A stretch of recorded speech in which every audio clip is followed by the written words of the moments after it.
2011 시즌 후반기 신규 챔피언 아리와 함께 리그 오브 레전드가 한국에 상륙. AOS라는 장르 자체가 희귀했던 그 당시엔 어떤 메타들이 유행했을까? 스프링 시즌부터 알아보자. 탑, 정글, 미드, 바텀 순으로 대세였던 챔피언들을 알아보자면 가장 먼저 다뤄야 할 챔피언은 잭스 이렐리아일 것이다. 당시 특성엔 미니언 피해를 감소시켜주는 특성과 그냥 모든 피해를 4 감소시켜주는 특성이 있어 두 개를 다 들면 미니언에게 받는 피해를 거의 0으로 만들어버릴 수 있었다. 이래 잭스 같은 년놈들이 무지성으로 들어와 딜교를 해도 미니언에게 받는 피해가 빵이라 딜교에서 큰 우위를 점할 수 있었고, 이후 한타 페이지에서 잭스 이렐이 3위일체 등으로 딜까지 맞춰 원딜 물고 산화하는 플레이까지 가능했기에 두 챔피언은 그냥 신이나 마찬가지였다.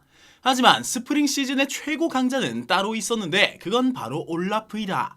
2012 시즌이 시작되자마자 큰 버프를 받았는데 Q 쿨타임 감소와 데미지 50 증가, 궁 시전 중 받는 피해가 40 감소한다는 효과가 방마저 60 증가로 바뀌며 엄청나게 떡상. 당시 이 쿨타임도 4초밖에 안 돼요. 쿨감 40%를 맞출 시 쿨타임이 2.5초까지 떨어지는 괴현상이 발생. 무슨 고정 피해를 4분의 4박자로 후려치며 탱딜 평등의 두개골 함몰쇼를 펼쳤다고 한다. 심지어 이땐 궁 패시브로 방관까지 있었다고 하니 얼마나 강했을지 상상에 맡기도록 하겠다.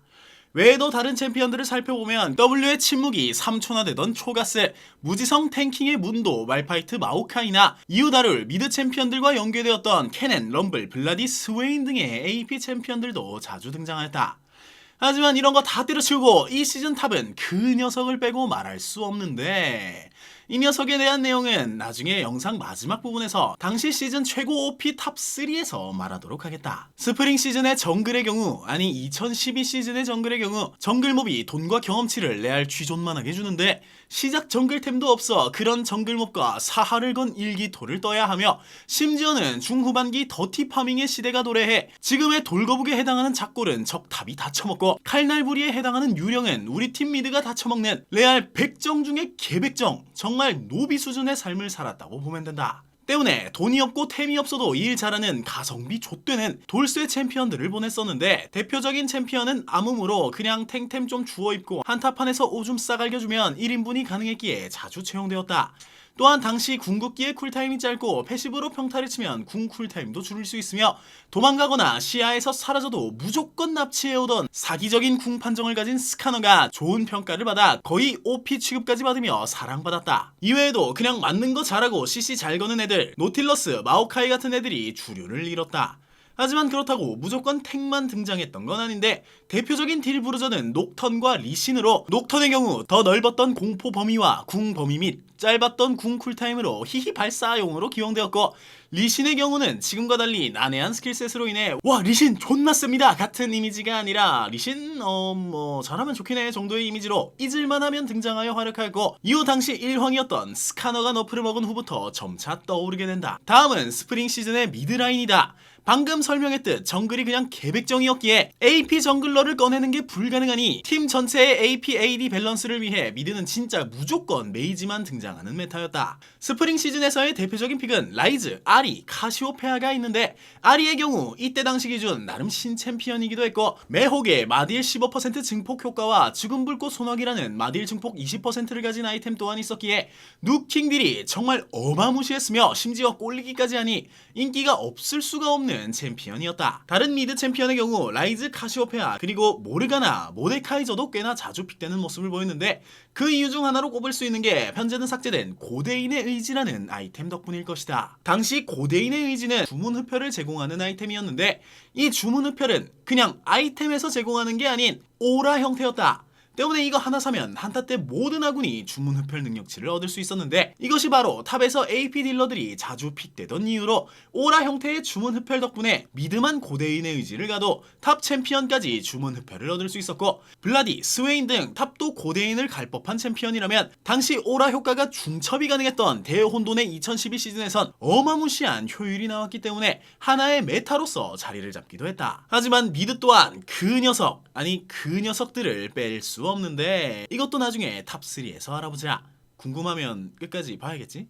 다음은 바텀의 스프링 시즌 메타이다. 2012 시즌은 원딜들이 굉장히 강력했던 시즌으로 가장 대표적인 챔피언은 단언 그레이브즈라고 할 수 있겠다. 이 즈음에 그레이브즈는 패시브로 박마저가 30씩 오르고 샷건 쳐든 놈이 루시안보다 사거리가 길었으며 Q는 240 플러스 80% AD로 굉장히 강력했는데 이게 3발이 날아가고 두 번째 발부터는 데미지가 30%로 들어가 250 AD 기준 Q 한 방에 먼 600씩 날아가는 세상 강력한 모습을 보였다. 2012 스프링 시즌을 기준으로 너프로 인해 Q 한 방 한 방 쏠 때마다 마나가 100씩이나 쳐날라가 조루가 되어버렸는데 당시 마나를 채워주던 킹라카와 조합되면 이러한 단점이 완전히 상쇄되어 라인전의 후반까지 굉장히 강력했다. 그런 그레이브즈의 대항마로 떠오른 것은 다름 아닌 우르고스로 우리가 잘 아는 이 우르고시 아니라 어딘지 모르겠지만 일단 어딘가 단단히 잘못된 리메이크 전 우르고시다. 당시 우르고스의 패시브로 적이 입히는 피해량을 감소시키는 효과와 긴 사거리의 광역 스킬인 이를 맞으면 적을 자동으로 추격하는 Q까지 긴 사거리와 패시브 W 보호막을 통한 탱킹력 유명한 자리 바꾸기 궁극기까지 안티 캐리형 챔피언으로 대세 오브 대세였기에 급의 카운터로가 아닌 그냥 챔피언 자체가 좋아서 자주 쓰였다. 물론 못생긴 년이 오피살이 먹는 것만큼 꼴보기 싫은 게 없는 라이엇이 바로 이 쿨 4초, 사거리 50, 자동 추적 Q 사거리 300 감소 등 여러 너프를 처먹여 우리가 잘 아는 찐따가 된다.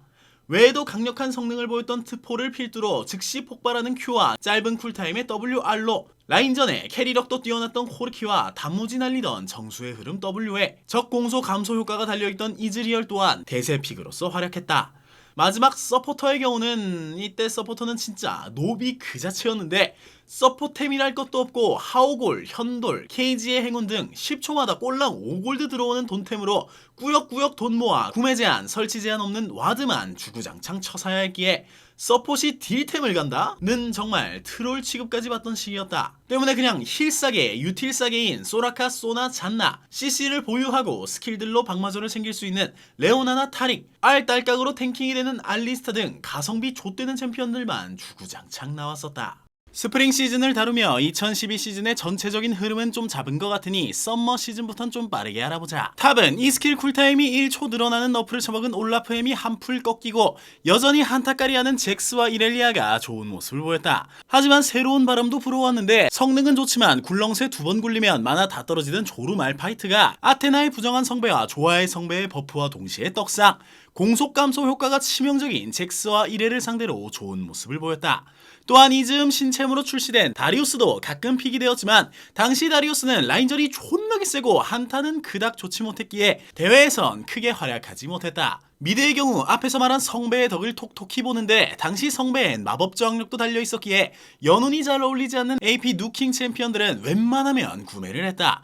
대표적인 예시로는 럭스가 있는데 모르가나의 10 하위 호환, 땡코 때리기 좋은 드넓은 이맛박을 가졌다는 점 외엔 장점이 없다 평가를 받은 럭스가 성배와 함께 떡상해 빠른별 형님께서 대회에서 선보이며 큰 화제를 모았다. 우락부락한 챔피언들과 땀내나는 남정네들 사이에 럭스가 제일 예뻐 보였던 잼민뿌는 빠른별 형님이 럭스를 픽해준 것에 감동해 인생 두 번째 스킨으로 특공대 럭스를 샀던 기억이 있다. 이 높골갑 스킨을 왜 샀지? 이 즈음부터 등장한 또 다른 챔피언이라 한다면 그라가스를 빼놓을 수 없는데 성배의 준수한 마법 저항력과 마나 재생으로 안 그래도 술 퍼마시기로 단단한 글가가 더 단단해지고 마나 재생으로 라인전을 날로 쳐먹다 후반에 어마무시한 딜로 찍어 누르는 모습을 보였다. 또한 썸머 시즌부터 더티 파밍이 주류 메타로 떠오르기 시작. 원래도 준수한 모습을 보였던 애니비아, 오리아나, 특히 카서스가 이 메타로 아군의 유령들과 각이 나오면 적진형의 유령까지 쳐먹으며 왕기력을 어마무시하게 당겨 빠르게 레벨을 올리고 뒤진 뒤 노래 한 곡 뽑으며 진원곡으로 모두를 하나로 만들어주기도 했다. 덕분에 정글 주머니는 대충 개썩은 표정. 바텀의 경우는 크게 양상이 다르지 않지만 그 시절의 전설 매드라이프 형님이 블리츠 크랭크를 선보이시며 굉장한 화제를 모았고 그 천하디천한 서포터의 캐리 가능성을 보여주기도 했다. 마지막 윈터 시즌의 경우는 당시 신챔들이 모습을 많이 드러냈는데 신규 챔피언 앨리스가 당시엔 탑에서 강한 견제력과 유틸들로 좋은 성적을 보였고 이후 2013 시즌을 제패할 제드와 카직스가 데뷔해 각각 미드와 정글에서 활약하며 이후 열릴 대몽둥이 시대에 초석을 쌓는다. 새롭게 대세가 된 챔피언이라 한다면 탱 브루저로서 쓰이고 있던 제이스의 극딜 템트리가 연구되며 탑 혹은 미드에서 기용되기 시작. 이후 2013 시즌 포킹 시대의 대표 챔피언이 된다.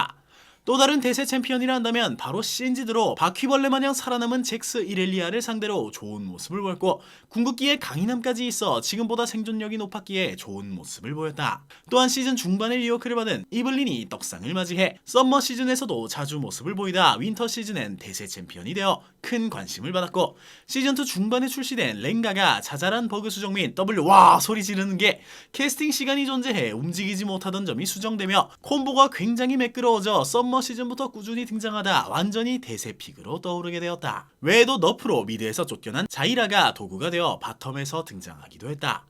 자, 그럼 2012 시즌의 큰 흐름들을 알아보았고, 해당 시즌 내내 OP 자리에서 내려오지 않은 개사기 챔피언 탑3를 알아보자. 첫 번째 개사기 챔피언은 모두가 예상한 쉔으로, 당시 텔레포트라는 스펠이 정형화되어 있지 않았고 2014 시즌 개편을 받기 전까진 좋은 스펠로 평가받지 못했기 때문에 스플릿 푸시는 130여 명의 챔피언들 중 오로지 단 둘만이 할 수 있는 아주 특별한 것이었다.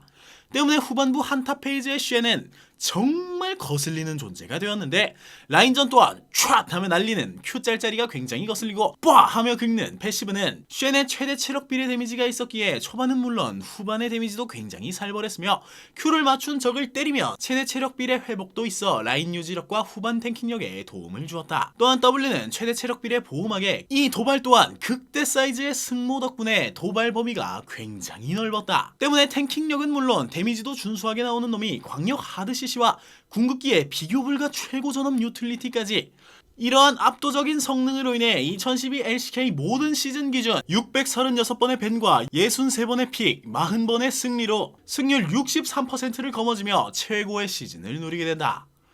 대망의 탑2 챔피언은 바로 트위스티드 페이트. 방금 쉔 파트에서 말했듯 텔레포트의 부재로 먼 거리를 이동할 수 있는 스킬들은 굉장한 메리트를 가졌기에 트페 또한 이러한 점에서 메리트를 가졌었다.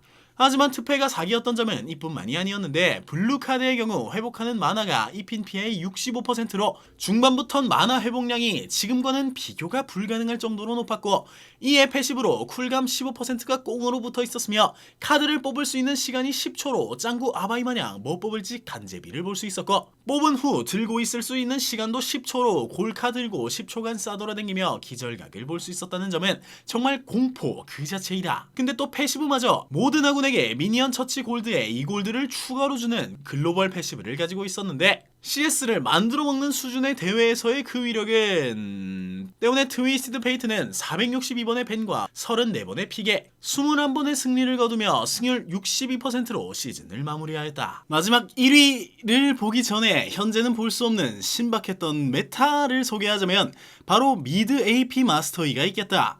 미드마이 이거 완전 벌레픽 아니냐라고 생각할 수 있겠지만, 당시의 마검사 마스터이에게 미드는 정배 라인이었다. Q와 W에 엄청난 AP 개수가 있었는데, Q 마스터 시 300 플러스 100% AP와 W 마스터 시 400 플러스 400% AP로 마스터한 Q로 적을 긁으면 7, 800씩 쫙쫙 깎아내리는데, 킬을 하면 Q가 초기화되어 한 번 더 긁을 수 있고, 죽을 것 같으면 마스터한 W로 마스터베이션 한 번 조져주면 마스터이가 되살아나는 미스테리한 기현상이 발생하였다. 하지만 이는 벌레 한 마리 포커싱 못하는 저 티어에서나 가능한 플레이라는 의견이 있었는데, 2012 LCK 윈터 시즌에서 콘샐러드 형님께서 당당히 미드마이를 픽하였고, 프로대회 게임을 캐리하다 못해 찢어 발겨버리며 미드마이는 시발사기다라는 것을 증명하게 된다. 심지어 쌍둥이 포탑 2개한테 쳐맞으며 마스터베이션을 즐기는 씹상남자 플레이까지 보여주며 한 일주일간 솔랭 미드마스터의 주의보를 발령시키기도 했다. 마지막 대망의 탑1 챔피언은 바로 다이애나로, 당시의 스킬은 E가 지금의 궁처럼 한번 모으는 스킬, 궁이 지금의 E와 똑같은 돌진으로 궁극기 의존도가 굉장히 높은 챔피언이었는데, 이 궁극기 돌진의 데미지가 굉장히 살벌했기에 QWRER의 패시브 평타까지 때려주면 그 어떤 미드 챔피언도 버틸 수가 없는 어마무시한 누킹 데미지가 쏟아져 나왔기에 미드 압도적 1황으로 평가를 받았다. 다이애나가 얼마나 대세였냐면 2012 썸머 결승전 아주부 프로스트와 GUG EU의 5세트 블라인드 픽 경기가 진행되었는데, 아주부 프로스트 쪽이 상대 무조건 다이애나 픽할 테니 다이애나만 마크 잘하면 이긴다 라는 마인드로 킹황 매드라이프 형님이 레알 다이애나만을 마크해 히히 목가를 시전하며 약 10초간 전장에서 이탈시키는 전설적인 플레이를 보여주기도 했다. 정말 당시의 다이애나는 이렇게 대응해야 했을 정도로 사기적이었다는 것이다. 성적은 당연히 엄청났는데 312번의 밴과 24번의 픽, 18번의 승리로 75%의 2012 시즌 모든 챔피언들 중 가장 높은 승률을 기록하였다.